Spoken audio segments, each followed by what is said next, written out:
90% of the irrigated land in India is through groundwater, or you can also use that the water to output of crops. It is very high in India. That is, we use almost 3000 liters of water to produce 1 kg of rice, whereas China uses 300 liters to produce 1 kg of rice. So in India we are extensively using the water. So you can write these data, and again I am saying these data you should have, because whenever you are preparing, you will prepare, right? What is the problems with irrigation? There is one topic in syllabus, irrigation, types of irrigation in the country. So you have to have at least 4 to 5 datas, then you can substantiate the answer. So your introduction will be with this, what is micro irrigation? Your connecting paragraph, you will directly go and address what is the water crisis that India is facing with this. Now you will go and you will explain how you can overcome this crisis, right? You have said what is the problem, right? How you can overcome? You can overcome by using micro irrigation. What are the advantages of micro irrigation? Basic answer again. Micro irrigation, unlike the flooded irrigation, micro irrigation is going to conserve water, because water conservation is possible, because you will be extracting only that amount of water which is necessary for plants. Simple, right? Like drip irrigation, it saves majority of the water. So you can say that it is going to conserve water, and because of this conservation of water, you are going to extract only that water which is necessary.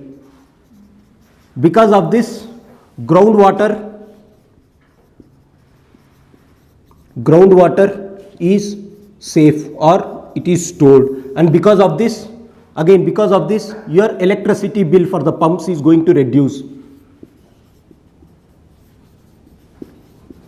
Electrical pumps is going to reduce. This is going to help the, again, electrical power, or reduce the electrical power bill of farmers.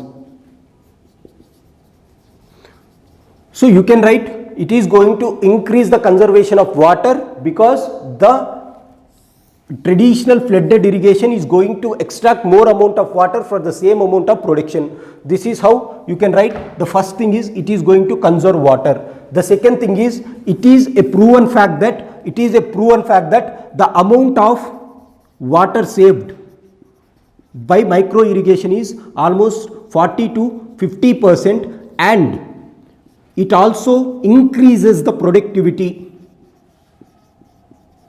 by 30 to 40%. As per the scientist data, they said this. So you can write this data. So this is going to increase the productivity, and it is going to solve the water crisis. And the third most water crisis in India is groundwater extraction.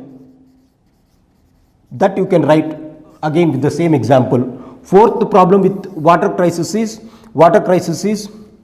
majority of this water in India is I said irrigation is done through conventional sources, that is flooded irrigation. Conventional sources means you have almost 90% of irrigation in India is done by conventional sources. Because of this, the amount of water extraction is going to be severe. Hence, in order to overcome this, drip irrigation can be helpful.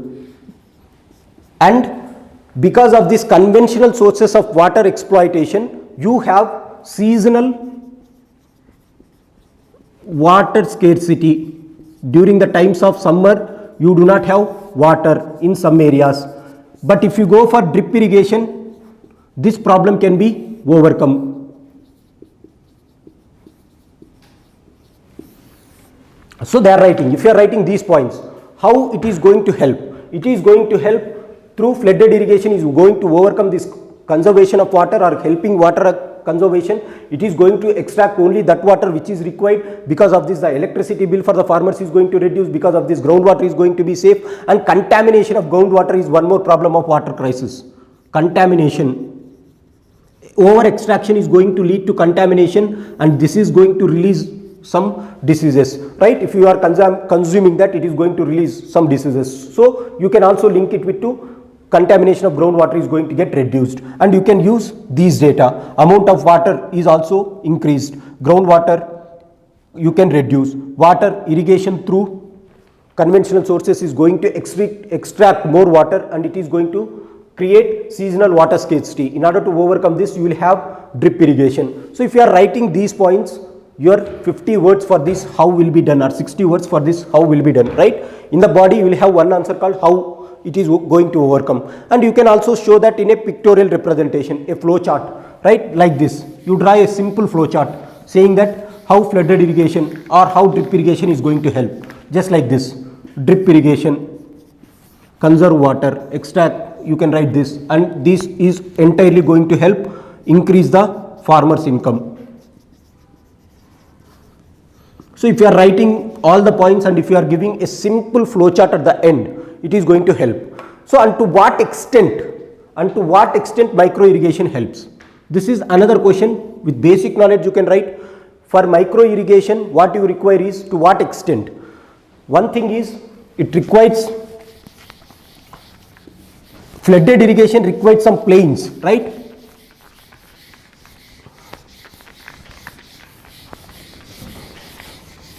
What they are asking, to what extent means what is the potential that India has for this. To what extent means they are asking what is the potential that India has for this. What is the potential that India has? The potential is, first thing is, in India there are many lands which are under dry land cultivation, that is they are dependent on rainfall. If you are going for micro irrigation, almost as per the data 70 million hectares of the land is going to be coming under the sown area, net sown area. This is the first thing. So to what extent is, you have extent up to this, but in India today you have less than 10 million hectares under micro irrigation. So this is the potential.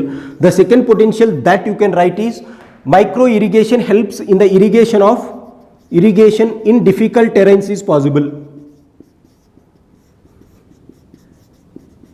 such as if the slopes are uneven where flooded irrigation cannot be possible, right? There you can go for sprinkler irrigation. In the mountainous areas, in difficult terrains, you can go for irrigation in difficult terrains, particularly in the northeast. Third thing is, recently what it is happening is the technological advancements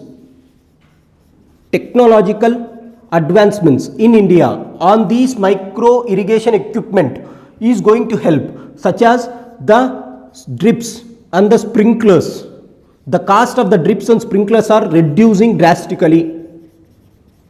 Hence, you have the potential to go and use this, right? One thing is dry land farming, you can convert it to, or the potential is very high. The second thing is irrigation in difficult terrains is possible. The third thing is technological advancements are happening in drips, sprinklers, because their cost is reducing, right? And the fourth thing that you can write is, India is looking for crop diversification.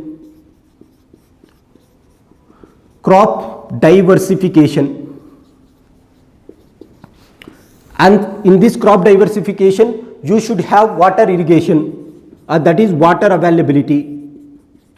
This can be ensured through your micro irrigation, seasonal things, right? So if you are writing these components, then again 40 to 50 words will come.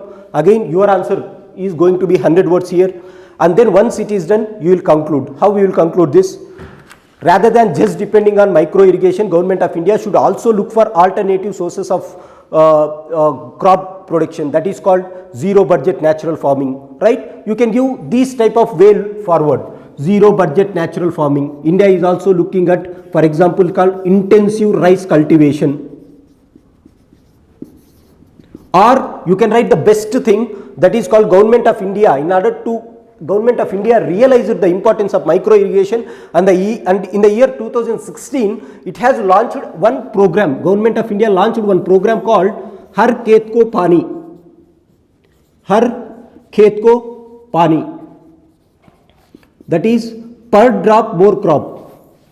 Per drop more crop. With this slogan, they have launched Pradhan Mantri Krishi Sinchi Yojana. Pradhan Mantri Krishi Sinchi Yojana. Right? You can write this. The government of India is trying very much to go to micro irrigation through these schemes. So this is something which is optimistic in its outlook, and you can substantiate your answer very beautifully. Right? This is how you can write this answer. So these are the 4 questions in 10 marker. 10 marker, very simple to write. We will have more data. The only problem in 10 marker is how to concise that data. You will have data, the only thing is you have to concise it. Write only that components which are very, very good. So this is how you can write all the 10 markers. So let's go to the 15 marker question.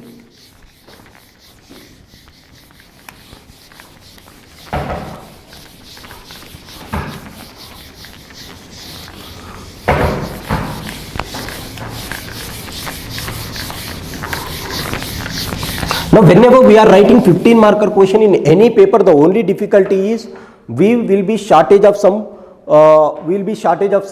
terminology, or we will be shortage of some data, or we will be shortage of some facts, or we will be shortage of some content. So this is the problem. 150 we will have content, the paper is limited, they will give just 2 pages, one side you have to write. But in 250 they will give 3 pages, you have to fill that within required time, that is 9 minutes. So that is the biggest problem for every 15 marker. So for that the strategy is simple. Again the same strategy, you will be going for introduction, you will be going for connecting paragraph, you will be going to body, and you will be going for conclusion in any answer. Whether it is 10 marker or 15 marker, you will write the same question. But in the 10 marker you will write introduction very short, in 1 sentence or 2 sentences. But in 15 marker, write in 3 sentences or 4 sentences. So you have to increase the number of sentences here, the number of sentences here, and in the body write 3 paragraphs or 3 side headings. Generally for 10 marker you will be writing in 2 paragraphs, like how and to what extent. Right? You create one more for this. Then you will have content for writing 15 marker. This is simple strategy. And if you want to fill the paper, fill it with some diagrams like pentagon, hexagon, rhombus. You can write in these ways to increase the paper. This is the technique to fill the page for 15 marker. Let's look at first question in the 15 marker.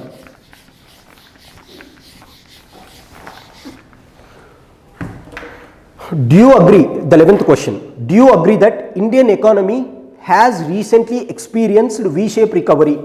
Give reasons for support of your answer. Clearly understand the question. What they are asking? They are speaking about V-shaped recovery. And they are asking, do you agree? This is the best way to write the answer.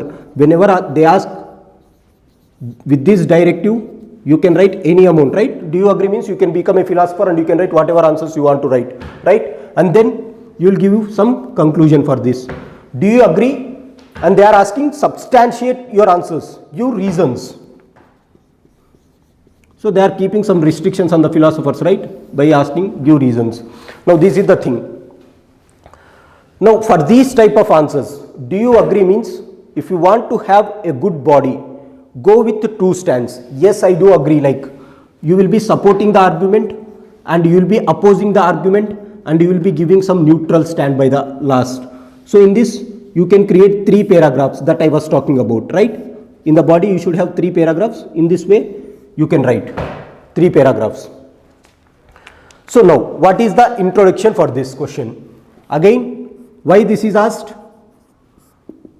Again, this is related to first topic in economy, and why they have asked? They have asked because recently economic survey, last year economic survey, it has extensively spoken about shapes of recovery, and it has said that, K. Subramaniam clearly said that India has witnessed V-shaped recovery. So they have directly picked up the question again from the last year economic survey and they have asked this, that is economic survey 2020 and 21, they have picked up the question and they asked. So this is the question, right? And now how to introduce this? Introduction. How you can introduce? You can introduce by just saying what is this V-shaped recovery.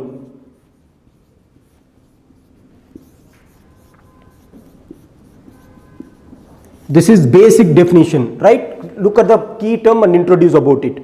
What is V-shaped recovery? V-shaped recovery is the recovery that the economy sees when there is sudden fall in the GDP and sudden rise in the GDP. Then that is called V-shaped recovery. For example, USA witnessed this V-shaped recovery during 1930s and 1940s. You can write this and you can draw the diagram. When there is sudden fall in the GDP growth, right? And suddenly you are increasing in the next quarter or the next financial year. That is called V-shaped recovery, right? You can write about what is economic recovery. You can write a basic introduction, right? What is V-shaped recovery? Or you can write about why this economic recovery is there, or you can create some context. What is the context? You can write. Because of the COVID-19 pandemic, all the economies across the globe has seen a sudden fall in their economic output. Now, the major challenge for any economy is how they are recovering. It is very positive or it is very optimistic that India has seen V-shaped recovery, right? And you can write what is V-shaped recovery next. So, either you can create in the context format and you can create that as a connecting paragraph to V-shaped recovery. And then you can also discuss, if possible, you can also discuss about shapes of economy for a while. You can just give shapes of economy. Pentagon, you write one pentagon, right? Hexagon or pentagon and write shapes of recovery. V shape, K shape, L shape, U shape, Z shape, right? You write that. So that will become the starting. Introduction is the present context, why that question is asked. And then the connecting paragraph is write about what is V-shaped recovery, and then write about shapes of recovery. That is done. You will be writing almost 3/4 of the paper with this. Now this is how the technique to fill the answer. Now, did India show that V-shaped recovery? Go with yes, India has shaped V-shaped recovery. I said, now we are discussing about the body. We discussed about intro and we have discussed about the connecting paragraph. Now how to write this body? Body you can write first, yes, India showed V-shaped recovery. How? As per economic survey 2020 and 21, India's GDP growth from the past 3 years is like it has reached 6.2%, 4.1%, and then it has fallen to minus 7.7%, and then we are expecting around 5% GDP growth rate this year. So this is the expectations for 2020-21, and this is what you have seen in 2019-20, and this is the growth rate of 2018-19, and then you can write this is the growth rate of 2017-18. You just draw one plot. You mention one statement, as per economic survey 2020-21 GDP growth rate of the country has been this, and then draw a diagram, right? 6.2% means here it will be, right? You write this, you draw a table 6.2, right? 4.1 minus 7.7 and then give 5%. So write this years, right? 17-18, 18-19, 19-20, 2021, right? This is how it has fallen, right? It has fallen, and then it has fallen here. Then we have seen rise. So you can write that India's GDP is showing V-shaped recovery. You have to draw the diagram. Then only you can visualize that shape is V-shape, right? You have to draw that. So this is one substantiation. Reason is this. Reason means they are asking how you can substantiate. How you substantiate with the data. You present the data, right? So this is the first thing that you can write. And the second thing is, many people will write only up to this and will not get the content. How to build the general content after this, right? You can build. Economic survey clearly stated that India is continuing to be in the V-shaped recovery because of the following reasons. What are the following reasons? That the vaccination, universal vaccination program for COVID, vaccination is done at least to 100 crore population. This shows that we can sustain in the recovery. The third one is you can rise about pent up demand. What is this pent up demand? India has witnessed low demand during the times of COVID-19, but in the festival seasons, the demand has risen irrespective of COVID-19. For example, during Diwali times and Dasara times, India has witnessed high purchases, or our economy has started pulling back. That shows that demand is still there in the economy. That is called pent up demand. The fourth thing is why India can sustain in this V-shaped recovery is the counter-cyclical fiscal policy. That is, government started inducing money into the economy when the time is really needed. So, for example, infrastructure projects, gold. For example, you can write national monetization pipeline. Government of India started getting money from this. Or you can write national infrastructure pipeline, where Government of India is trying to incorporate rupees 105 lakh crores. So this is all about counter-cyclical fiscal policy. So if you are writing about 4 to 5 points in this direction, then you are giving that positive growth, right? So what I repeat, you will write introduction, you will write connecting paragraph, you will write a context of the introduction. In the connecting paragraph, you will write about what is V-shaped recovery, and you will draw a small diagram and show shapes of recovery, and then you will come to the body. Yes, India is showing V-shaped recovery. Reasons: 1, economic survey clearly showed that the growth rate is this. You will draw that and we will show a diagram. Now the second point is, economic survey still is expecting the shape to be the same because of these factors. Vaccination is done to almost half the country. The COVID impact has been very less, right? You can also write there is pent up demand during the times of festival. We have seen this, and there is counter-cyclical fiscal policy where Government of India is trying to invest and pull up the investment in infrastructure projects. So these are all contributing to the positive outlook. So you can write minimum some 70 words here, and then you can substantiate with this. Now how you can say that still, though India is showing V-shaped recovery, but still this growth rate or this growth has not seen in all the sectors, that you have to write. In all the sectors, this growth has not been visualized. Now I said you have to write the positive aspects. You will write positive aspects 5 or 6 sentences, right? And then you will write about the negative aspect. What is negative aspect? Though India is showing V-shaped recovery, this V-shaped recovery is not seen in all the sectors of economy. For example, you can divide that. What are the sectors that it is showing? For example, V-shaped recovery has been witnessed only in some sectors such as e-commerce,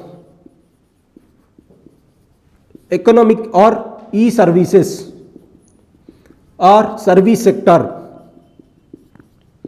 formal sector, e-education. See our growth only in these areas, but V-shaped recovery has not been visualized in some sectors like tourism. Tourism is still low. Hospitality. And furthermore, the most important thing is GDP doesn't calculate the informal sector. Hence, informal sector was highly unemployed. So, V-shaped recovery is not seen in this informal sector. So, you can give some points like this. You can also write that rather than V-shaped recovery, because of this difference, you can find not V-shaped recovery, but you are finding K-shaped recovery. You should write it. K-shaped recovery is witnessed. What is this K-shaped recovery? Growth is only observed in few sectors, whereas the growth is still continuing or decreasing in some sectors. So you write this. India is though showing V-shaped recovery overall, but in some sectors it is not V-shaped recovery, but still it is K-shaped recovery. So if you are writing about these 8 points or 5 points, right, your negative aspect is also covered, right? And then give a neutral stand. Take a conclusion. Take what conclusion? Though there is K-shaped recovery in some areas, but still India is showing V-shaped recovery in majority of the areas given the positives that India has, right? The steps that Government of India has taken, maybe Pradhan Mantri Garib Kalyan Yojana or Atmanirbhar package that Government of India has given. Because of these things, India is really going to be a V-shaped recovery, or it is going to sustain in the coming days with V-shaped recovery. You give a positive and optimistic outlook. So your answer will be done, right? So what you have done in this question, you have created the content. Everyone knows only one content or two contents. They knows what is V-shaped recovery, and if some people have realized or if they have remembered the GDP growth rates, then they can write what is that V shape, otherwise we cannot write, right? And generalistically, even without knowing content, this is how you have to create, and you give a context because this was discussed only in the economic survey. So this is how you can write a 15 marker answer for this, right? So you are giving introduction, connecting paragraph, you are giving positives, negatives in the body, and you are concluding with a neutral stand, that is positive outlook, right? That is going to be the conclusion for this question. So we are done with the 11th. Let's look at the next question, that is 12th question. Again, this 11th question, it is very dynamic question. They have linked with your economic survey and the changes that is happening in the economy. Let's look at the 12th question. Now, investment in infrastructure is essential for more rapid and inclusive economic growth. They are asking about investment in infrastructure.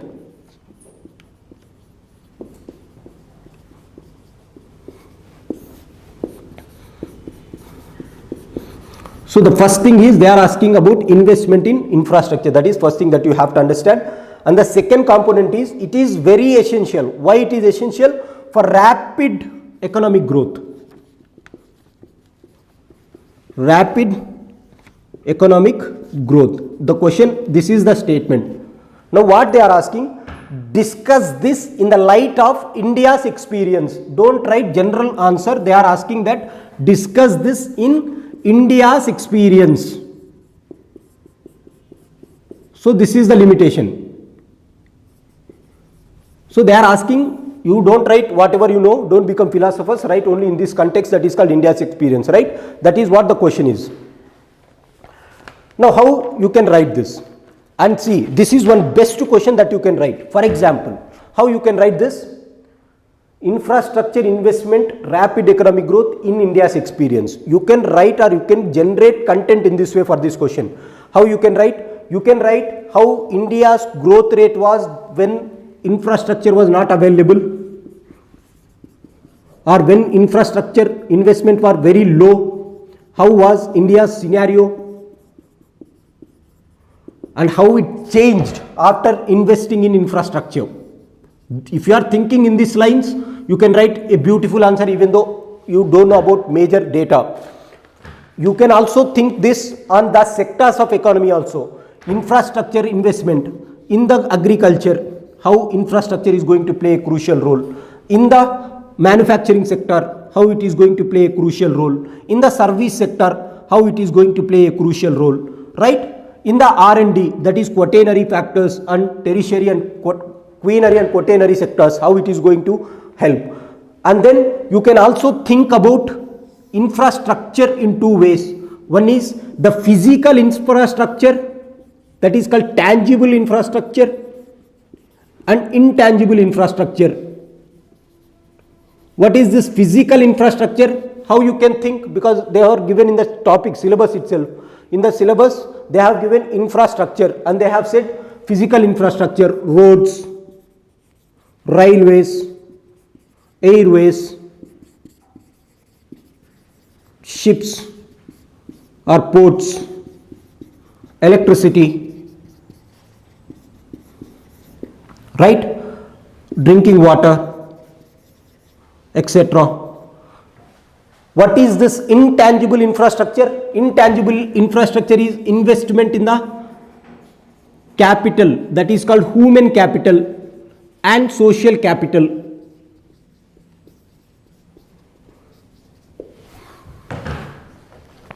So this is the wide thing that you have, or this is how you can get the content from the answer. Even though if you don't know anything for this question, if you are thinking about what is this infrastructure, if you know just the syllabus that was given by UPSC, that they have given these things, if you know the basics, right, infrastructure is of two types: physical infrastructure, tangible infrastructure, intangible infrastructure. In the tangible infrastructure you have physical assets, here you have human and capital infrastructure. You should be knowing that, and you can also think on the lines of agriculture, R&D, manufacturing and service. This is how you can write a generalistic answer. Now they are asking a question based on India's experience. You can think that India's experience when infrastructure was not there, India's experience when India is infrastructure is there. If you are writing the answer in these lines, then it is going to be fulfilling the answer. They are asking only this question, discuss in the context of India.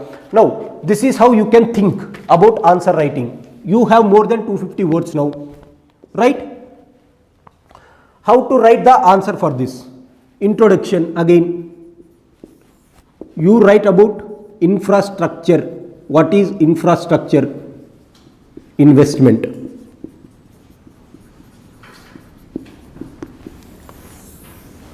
You can say that a basic definition, no need to go for technical terms. Basic definition, infrastructure investment. It is the capital investment which is going to create some capital assets such as roads, railways, airways, ships, electricity, water. Along with this, it also includes non-tangible infrastructure such as investment in the human capital and social capital, such as investment in the education of the children, investment in the health of the people. So these things constitutes the infrastructure. And if you are giving that introduction and if you are giving in the connecting paragraph, you just draw one diagram saying that infrastructure, it is of two types. One is physical, that is tangible, intangible. And you write what is physical, what is intangible. Then this is done, introduction is done, right? Then go for connecting paragraph. You can write a beautiful connecting paragraph for this if you know the dynamic concepts. That is, recently Government of India has adopted counter-cyclical fiscal policy. As a measure of this, Government of India started national infrastructure pipeline with a thought to increase infrastructure investment with 105 lakh crore rupees. This is the context on which the question is asked. If you know why this question is asked, the question was asked because of this. Because our Prime Minister, Honorable Prime Minister Modi, he has said in his Independence Day speech, he has clearly said, last year he has said, before last year also he has said that Government of India is focusing on infrastructure projects and our budget also carried this. That is why they asked a direct question. This is why this is dynamic. So you have to link the connecting paragraph with this. Right? So your introduction is done, your connecting paragraph is done. Now let us go for the body. Body, how you can write infrastructure. How in the India's experience, you can write infrastructure in agricultural sector. Before Green Revolution, India's infrastructural investment in agriculture was very poor. As a result, economic growth in the agriculture sector was very, very low. After Green Revolution, we can witness that Government of India started investing in infrastructure projects such as the irrigation facilities, such as the seeds, the fertilizers. So this has resulted in increasing the capital investment in the agriculture. Because of this, India became a self-sufficient country in agriculture. This is the positive change. Before that, they have been negative. In India's experience, you are writing it in the form of agriculture. One paragraph done.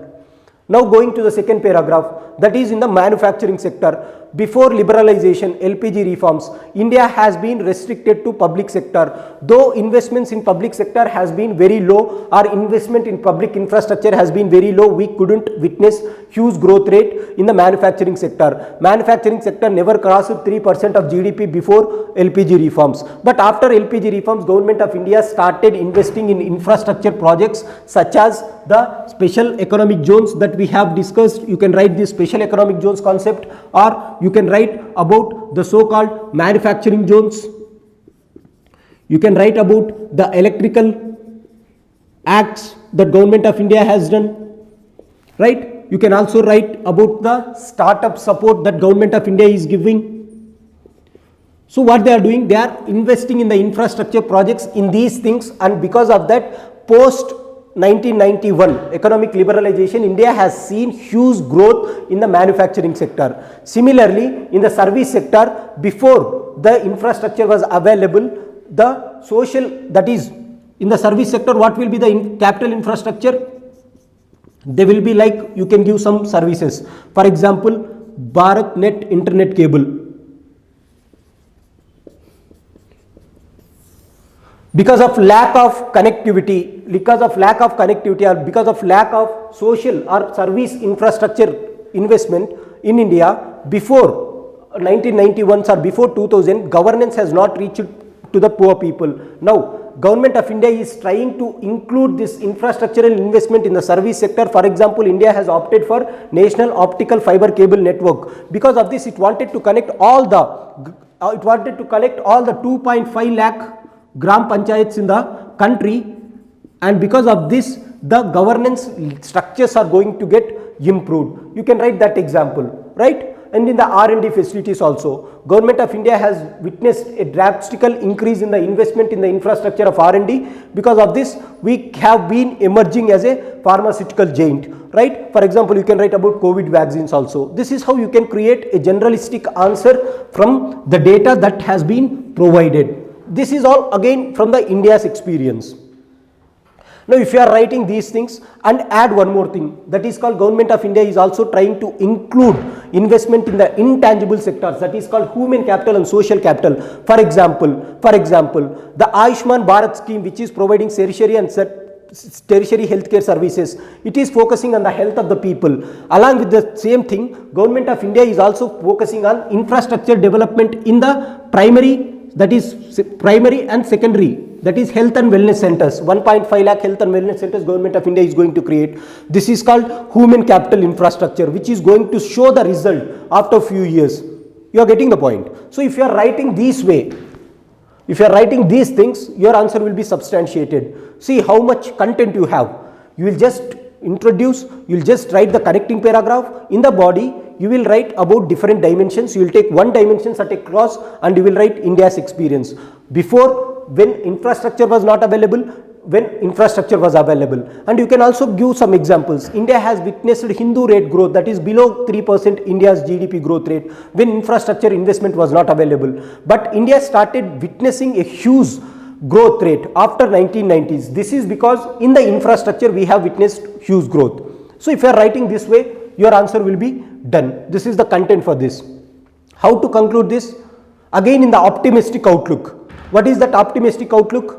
You can write about the counter-cyclical fiscal policy, you can write about the national monetization pipeline, you can write about the national infrastructure pipeline that Government of India is concentrating. So these are all the schemes with which Government of India is trying to include or invest in infrastructure investments to reap the benefits. If you are writing this answer, this question is done. I hope you understood this. Next question. Look at the next question. What are the salient features of National Food Security Act 2013? How has the Food Security Bill helped in eliminating hunger and malnutrition in India? Now, the best thing about this question is related to one topic in syllabus, that is called PDS system, Public Distribution System. So, there was one simple topic. In preparation of PDS itself, you will prepare about National Food Security Act. So, there is no much difficulty in writing the answer about the first part. And the beauty of this question is, you no need to think about the body. They have given the body. One part of the body is what are the features. The other part is how it has helped. Whether it has really helped or whether it is having some disadvantages. Right? If you are writing these components, your answer will be done. So, whenever in 15 marker, the best advantage of writing the answer is if they are giving many parts. If the question itself is being divided into many parts, then our answer will become more easy.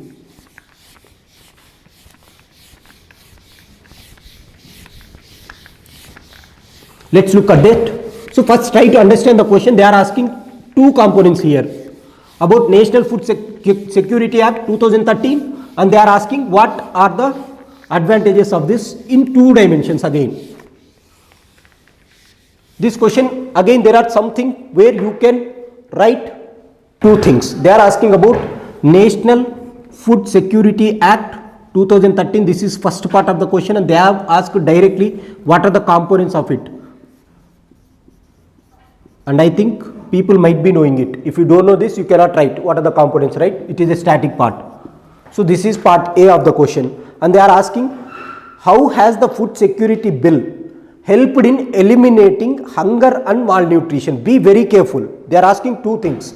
How they have helped in eliminating hunger and how it helped in eliminating malnutrition in the country. There are two components here. Don't write only one component, hunger and malnutrition. And they are asking how it has helped. Now if you are writing how it has helped, think about this thing, whether really it has helped it or not, or whether it has not helped it or not, or take a neutral stand by the end. This is how you can write 250 word answer. If you do not divide this into this phenomena, we will get shortage of words, right? That is why I said hunger, malnutrition. They are saying how it has helped. Now you have to think whether it has really helped, whether it has not helped, what is your neutral stand. If you are doing these three things, and if you are doing some conclusion, adding some conclusion and introduction for this with a connecting paragraph, your answer is done, right? This is what you have to do, right? How you can write this question? How you can write this question? We have to give some introduction. What is the basic introduction that you give? First thing, let me tell you why this question is in news. In the last year and this year, Global Hunger Index, in the Global Hunger Index report, India has performed drastically low. Our rank was 101 out of 116 countries in the latest Global Hunger Index report. Last year it was 94, and the worst scenario is we have fallen down. So this is the context on which they have asked this question, right? Now there is another context for this, that is after COVID-19, that is because of this COVID-19, we have reformed one thing called, or we introduced one scheme in India that is called One Nation, One Ration. One Nation, One Ration card. This is a positive outlook on which they have bought it. So these are the two contexts on which the question was framed, or this is the dynamic aspect which is related to the question. One aspect is on the Global Hunger Index, subsequently we were performing very low, and on the other side COVID-19, after COVID-19, first wave of COVID-19, we had One Nation, One Ration card. So this is the thing, that is why they asked this question. How you can write this answer? National Food Security. You can give a basic introduction why this National Food Security Act was launched, right? What is this basic introduction? You can write about India being a welfareistic society or welfareistic country. It is very essential for the government to look after the poor. Hence, Government of India, in order to realize the dreams and aspirations of the poor to have a healthy life, they have introduced National Food Security Act in the year 2013. Very simple introduction. If you do not know any hi-fi introductions, right? If you do not know these things, you can go with basic introduction. Go for basic. Always depend on basics, your answer will be done. This is how you can give your introduction, and you can say that, you can write that introduction, and you can say that because of this, Government of India has enacted National Food Security Act in 2013. That is going to be the connecting paragraph. Getting the point? After this, you will go to the first point, that is called salient features of National Food Security Act. You might be knowing what are the salient features. I am discussing about the body now. You might be knowing what are the salient features of National Food Security Act. The salient features, National Food Security Act has the salient features like this. One thing is, it clearly defines what is the structure of public distribution system. The second component of National Food Security Act is who are the eligibility or who are beneficiaries. It also discusses about what are the grievance redressal mechanisms available.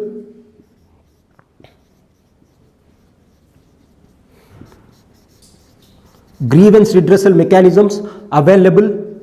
And the fourth thing that it discusses is what are the latest changes. So if you are writing these four components, these are going to be the components of National Food Security Act 2013. This is going to be the side heading, and you are going to write 1, 2, 3, 4. Now what is the structure of public distribution system in India? You will explain this. What is the structure? The structure is, look at this. The structure of PDS is, first, the central government procures the grains at minimum support prices from farmers.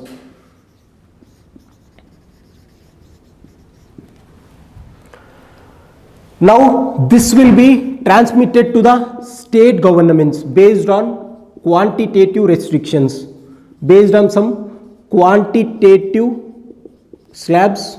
They go for distributing it to the states. Now the state governments, they distribute it to the poor people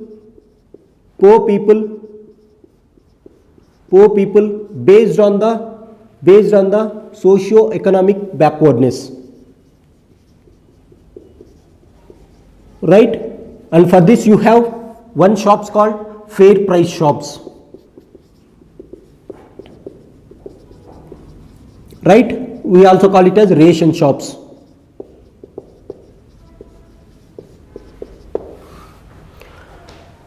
So the first provision is the structure itself, how public distribution system is structured in India. It is structured, government, central government will procure, it will give to the state governments through ration shops or fair price shops, it distributes it to the poor people. This is how the structure is there. It also allows, the second point in this is, it also allows the state governments to go for direct benefit transfer of money if they are not able to establish PDS shops. Fair price, in some scenarios, if they cannot create these ration shops, they can go to money transfer to the poor people. How this money transfer is done? Rather than distributing grains here, they will be distributing money. Per kg of rice, they will be distributing the market price, that is around 30 to 35 rupees. Right? In place of that food grains, they are going to distribute direct benefit transfer. This is the structure. One structure is this, and state governments, they can either go for this structure or they can go for this structure. That you have to understand. Now this is the structure of PDS. If you are writing this, it is more than enough. And this is the basic component of PDS system. And who are the beneficiaries here? Very important. Now the beneficiaries are the elder women in the household. The ration card will be given to the elder woman in the house. That is, if the woman has crossed 18 years of age, right, to the eldest member of the family, if she is a woman, ration card will be given to her. So through her it will be distributed. Now it also covers the pregnant and lactating mothers.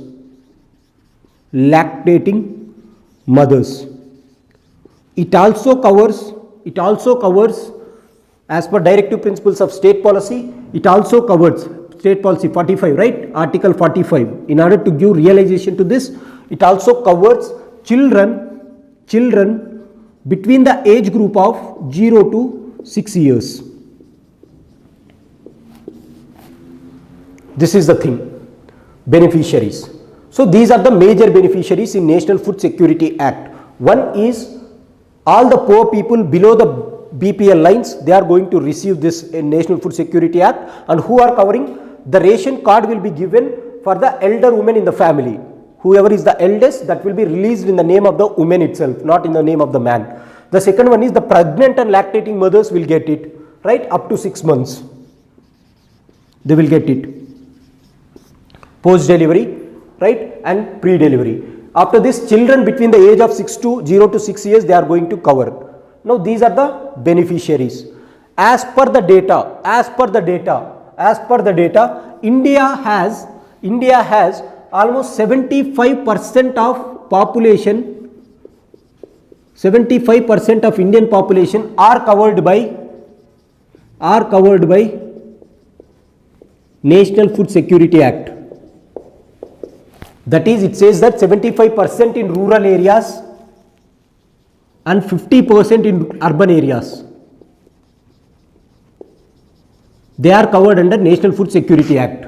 So this is how the beneficiaries are there. If you are writing these 4 components, this point is done. Now next point. Now what does these beneficiaries get, right? Beneficiaries are there. Now what will they get? What they get? Now the third point is, you can write what they get. They get food grains at subsidized prices. What are those subsidized prices? If it is rice, they charge rupees 3 per kg. If it is wheat, they charge rupees 2 per kg. If it is coarse grains, they charge rupees 1 per kg. And every beneficiary is going to get 5 kgs of each thing per month. 5 kgs per month. So this is what the beneficiaries are going to get, right? Every beneficiary will get 5 kg. In a family, if there are 4 members, they will get 20 kgs like this, right? So this is what they get. If you write this, again this is done. For pregnant women, they are going to give some qualitative products, right? For children also, they are going to give some midday meals program is introduced through this for children. Midday meals for these children are included in this. So you can write these components. So they are going to get this. Now what is the grievance redressal mechanism? If someone is not getting anything, again you have 3-tier grievance redressal mechanism. What is this 3-tier grievance redressal mechanism? At the local level you have, at the panchayats, at the intermediate level you have, at the district level you have. So grievance redressal mechanism in India for national food security distribution is again a 3-tier structure, where you have local level, intermediate level, and then at the district level. So if you are not getting, you can complain immediately and you will get it. Now what are the latest changes in this National Food Security Act? One latest change is One Nation, One Ration Card. Post COVID-19, irrespective of the state to which the person is going to belong, he is going to get a pan India ration. That is what is One Nation, One Ration. The second thing is food fortification. Food fortification. The recent change is not only giving these rice, grains, wheat, but they are also ensuring that they have some rich minerals or vitamins in these products. For that, they are going for food fortification. What is food fortification? That is enriching the traditional food with some vitamins and with some minerals. For example, they might be adding some iron, right, for this rice and wheat. So they give this fortified rice. Through this, National Food Security wants to achieve 2 components. That is, it wants to eliminate the hunger in the country, it wants to overcome the malnutrition in the country. So these are the basic components of your first question. If you are writing this question, look at the content that you have. You have content here itself. You can write a beautiful answer from this itself, right? Now let us go to the second question.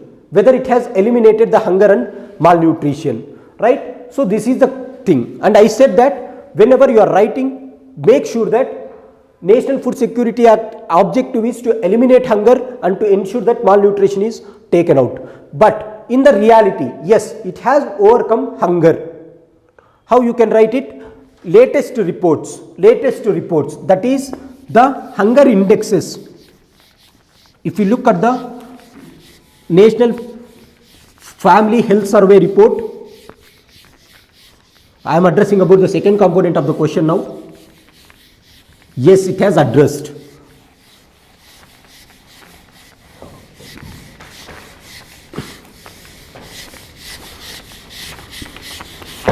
How it has addressed? Yes, it has addressed. That is what my point is. Yes, it has addressed. How it has addressed?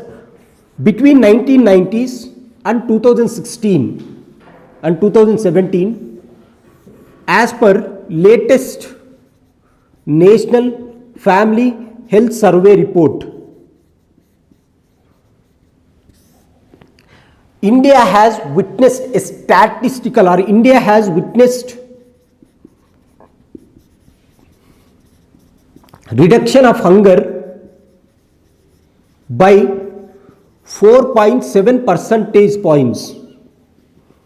The global average during this point of time is only around 2.1%. This clearly shows that your hunger reduction was very high compared to the global levels. This is because of National Food Security Act. You can write this one point. Next, as per global disease burden report, India has witnessed drastical decline in the total MMR, maternal mortality ratio, in the total IMR rates.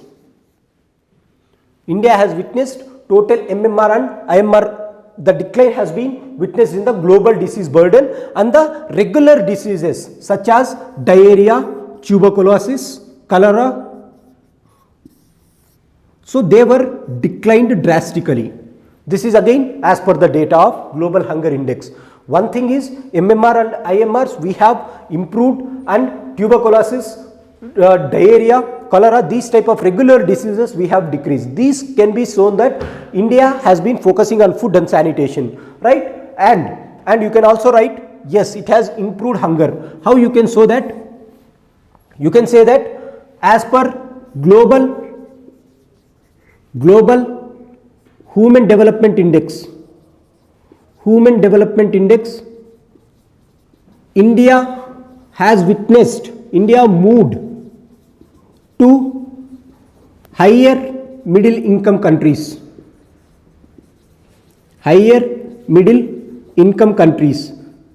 Between 1990s and 2017, we have witnessed this to a drastical level.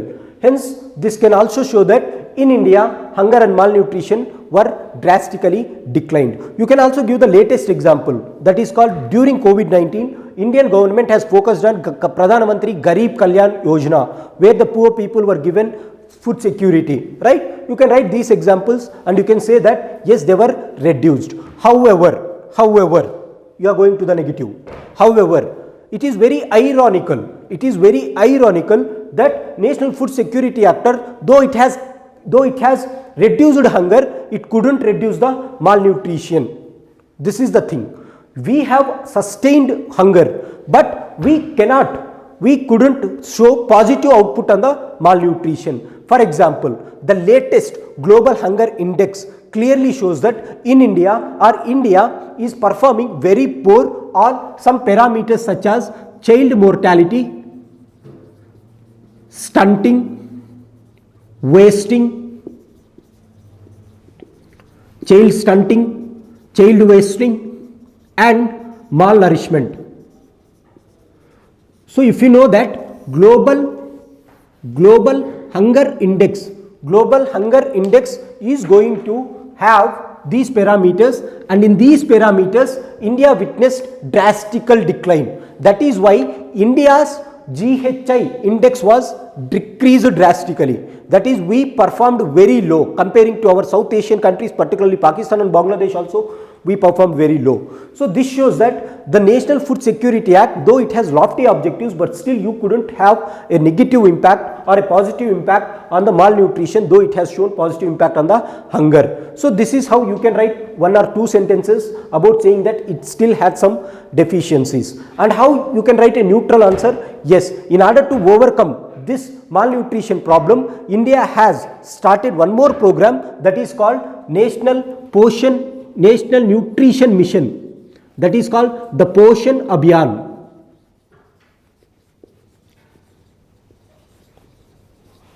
This is the project which was launched by Government of India to focus on malnutrition. Hence, with the combination of these things, along with one nation, one ration, India is going to see a drastical change in the hunger and malnutrition in the coming days. You can give that conclusion. Right? This is how you can write the answer for this question. How we have discussed this question? You will be giving about a small introduction about what is National Food Security Act, why it was launched, and then you will write about the components of it, what are the major components of this, and then you can write about what are the second part, that is whether it has reduced hunger and malnutrition. Yes, it has reduced, give some data. No, it has not reduced, give some data, and then take a neutral stand saying that Government of India has realized this and India wants really focusing on Poshan Abhiyan and NNM to overcome the both problems of hunger and malnutrition. This is how you can write a beautiful answer. Again, a very simple question, you can write a beautiful answer for this. If you are writing this, you are going to get good marks or highest marks for this. Let's move to the last question in the 15 marker.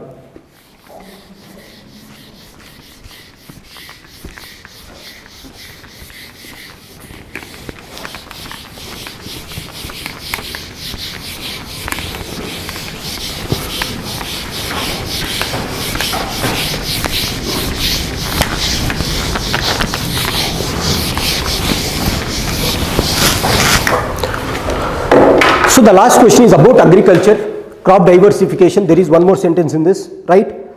What are the present challenges before crop diversification? Again, they have divided the question into two parts. They are asking about one question called crop diversification, and they are asking what are the present challenges. This is the first part of the question, and the second part of the question is, how do emerging technologies provide an opportunity? Emerging technologies provide an opportunity for crop diversification. So this is the question that they are asking. Again, look at this. They have reduced your work. What is their work? You have to write 250 words, right? In the body, you can write into two parts. What are the challenges? What are the emerging technologies which are available to overcome this or to ensure that there is crop diversity? So how you will write? Again, with a basic introduction, write what is crop diversification, right? What is crop diversification? It is production of or producing variety of crops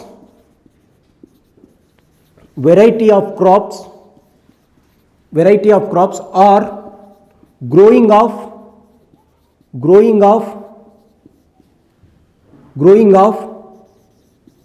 more diverse crops from the same land in a specific period.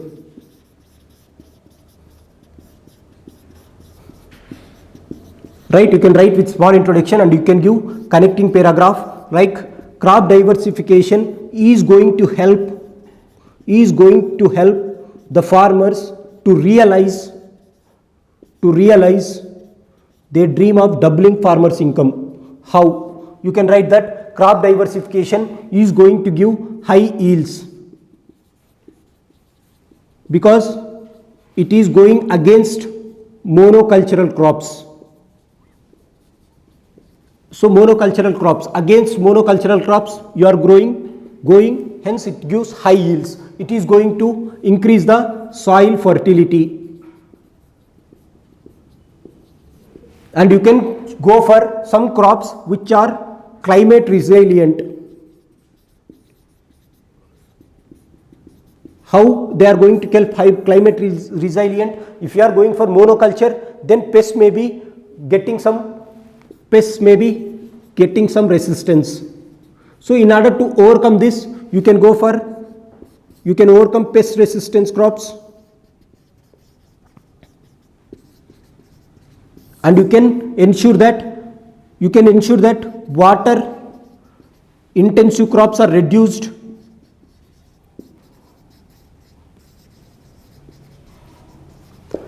Right, crop diversification is going to protect your yield in case of some extreme events. If one crops get damaged, at least other crop will get you some output. So you can write about what is crop diversification in the introduction. You can give the connecting paragraph or what are the advantages. Now if you are doing these two things, your crop diversification introduction and connecting paragraph is done. Now you have to go to body. What are the challenges? Again, you can think in the simple terms. What are the challenges that you can think? think on the institutional challenges, think on the family structure of the land, think on the technological challenges, right? What are the challenges? You can draw some pentagon or hexagon and you can say what are the challenges.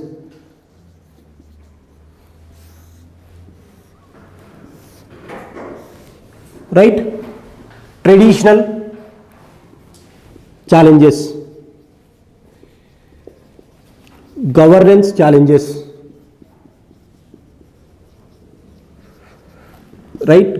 Geographical challenges. You can write about the so-called economic challenges or economic markets that is available, right? You can also think about technological challenges.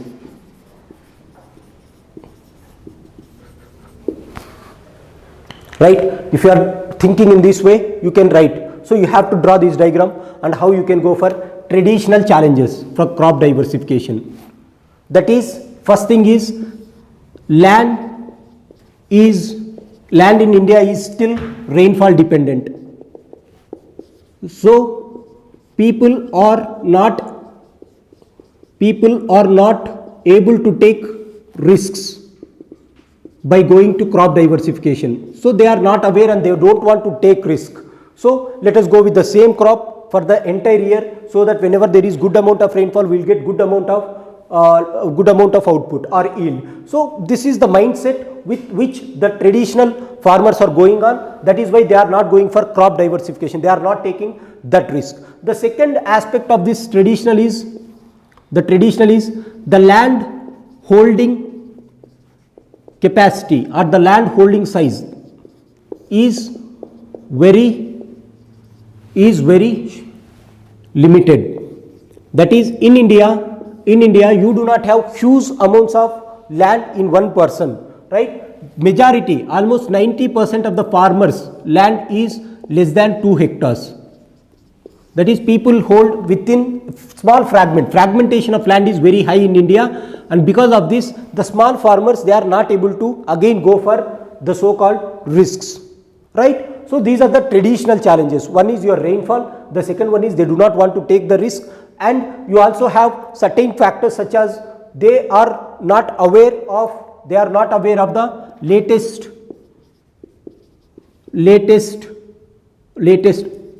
awareness on diverse crop patterns. So this is one challenge. On the governance side, what is the challenge for crop diversification? Government is giving skewed minimum support price policies. So it is encouraging only few crops. For that, government people are going for sowing only that products which have market demand, right? Government is showing market only for few products, right? Just like minimum support prices again. Or government is not ensuring the availability of required number of alternative seeds and fertilizers. So these are the governance aspects. What are the geographical challenges? Geographical challenges, I said, majority of the land is rainfall dependent. Because of this, they are not willing to go.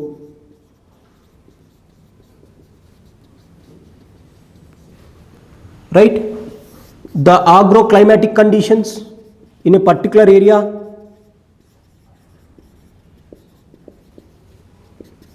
is also more or less same in a particular area. Hence, they are not willing to try other products. And the economic challenges, you can write about again the agricultural inputs, agricultural output, market availability, and the seeds and the fertilizer availability from crop diversification is not available, and the skewed government policies. You can write again one more thing. You can write about economic challenges such as the market Technological challenges, no research and development for alternative crops.